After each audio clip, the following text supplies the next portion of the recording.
Rand lifted in a knee-jerk reaction soon after the US Federal Open Market Committee announced it will hold off on a rate hike.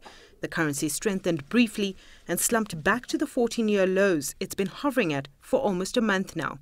The reaction was almost immediate on the Rand. We had a good 15-cent strengthening appreciation that followed.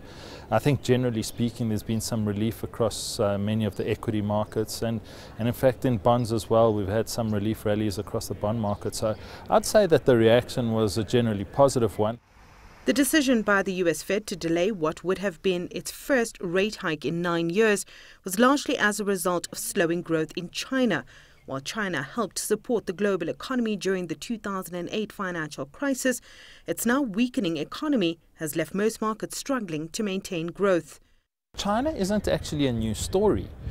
We've been talking about China for at least a year now, and up until now, the Fed it's been quite characteristic of them to largely ignore what's been going on overseas. So for them to uncharacteristically bring that into their argument now was also quite surprising, I think.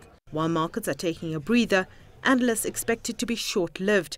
Growth prospects in the US are already looking shaky, with a subdued labour market and a pullback in consumer spending. For emerging markets that rely on foreign trade and investment, the outlook remains favourable in the short term. With yields not going up particularly higher in the US, it means that that low interest rate environment remains, and investors continue to seek high-yielding currencies, high-yielding assets, which are all found in emerging markets.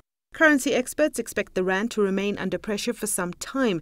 The unit has lost over 20% this year and has already started pushing up inflation.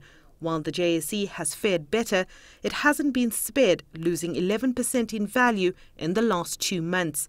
Economists believe the volatility will only subside once the Fed eventually goes ahead with its rate hike. Sumitra Naidu, CCTV, Johannesburg.